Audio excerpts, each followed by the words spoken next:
योजना जो बिहार में दावेदारी करे नीतीश कुमार और जो अन्य सरकार। बोलिए बोलिए, माइक पे लेके बोलिए, माइक पे लेके बोलिए। अभिशाप है बिहार के लिए, अभिशाप है या फिर वरदान? नहीं, जाति की बात कर रहे हैं कि जाति जनगणना की बात? नहीं, बिल्कुल नहीं। अभिशाप क्यों है?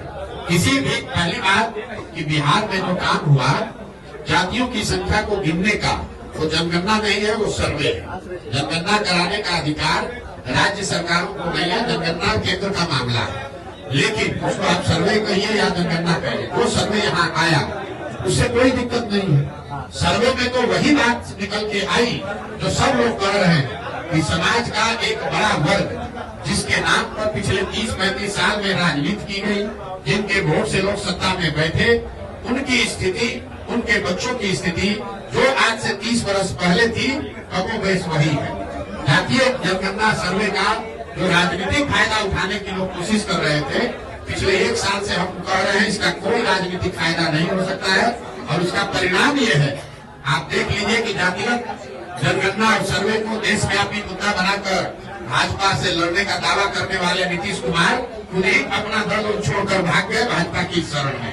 अगर जातिगत सर्वे का कोई चुनावी असर होता तो नीतीश कुमार छोड़कर भागते नहीं। तो ये सीधा दिखाता है, कोई भी सर्वे, कोई भी जनगणना अगर आप करते हैं, समाज के विभिन्न भागों के वर्गों की स्थिति के बारे में अगर सरकार को उसके बारे में बेहतर जानकारी होती है तो उसमें कोई नुकसान नहीं है। लेकिन सिर्फ जानकारी हो जाने मात्र से लोगों की स्थिति नहीं सुधरेगी। ये जनगणना का विषय नहीं है। पूरे देश को मालूम है कि बिहार देश का सबसे गरीब राज्य है। ये जानकारी तो सरकार के पास है, तो उसे क्या यहाँ गरीबी खत्म हो गई?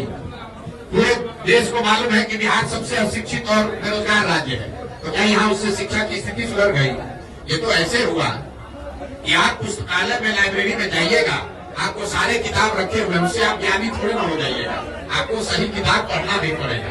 तो जनगणना से जो स्थिति निकल के आई उससे स्पष्ट है कि बिहार में गरीबी, अशिक्षा, भ्रष्टाचार, भुखमरी बहुत बड़े पैमाने पर है। और जिन वर्गों के नाम पर लालू जी, नीतीश जी ने पिछले 30 वर्ष में राज किया, उन वर्गों के लोगों को इसका कोई लाभ नहीं मिला है। ये बात पहले उनके विरोधी कहते थे।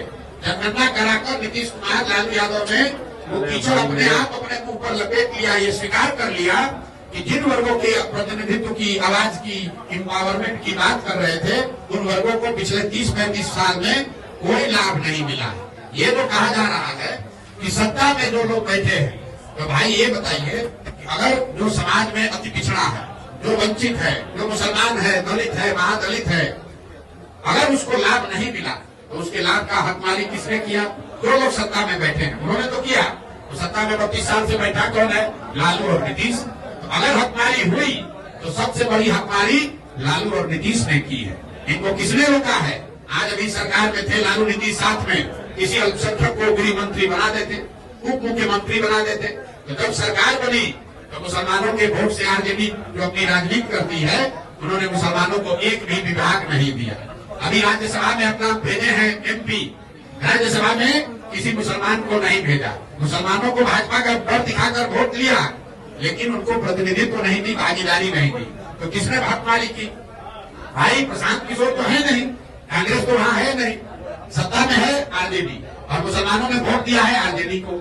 और उसके बावजूद अगर आरजेडी आपको हक नहीं दे रही है, आपका हकमारी वही कर रहा है। यही हाल नीतीश कुमार ने किया। 15 साल से अति पिछड़ा दलित, महादलित का वोट लिया, लेकिन कितने अति पिछड़ों को कोई विभाग दिया? कितने अति पिछड़ों को सामाजिक राजनीतिक जगह दी?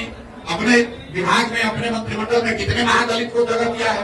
आप जरा देख लीजिए, उनके अगल बगल बैठने वाले जो लोग हैं वो किस समाज के लोग हैं? वो कितने अति पिछड़ों के बगल में बैठा है?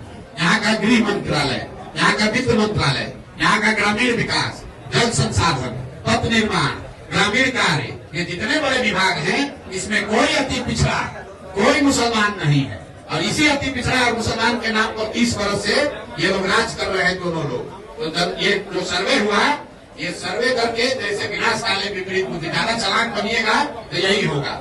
ऊपर वाले ने आप ही के हाथ से ये स्वीकार करा दिया, प्रमाण दे दिया कि जिस 30 साल से मुसलमानों के, अति पिछड़ों के, महादलित के, वंचित के नाम पर आपने वोट लिया, उनको आपने कोई हक नहीं दिया।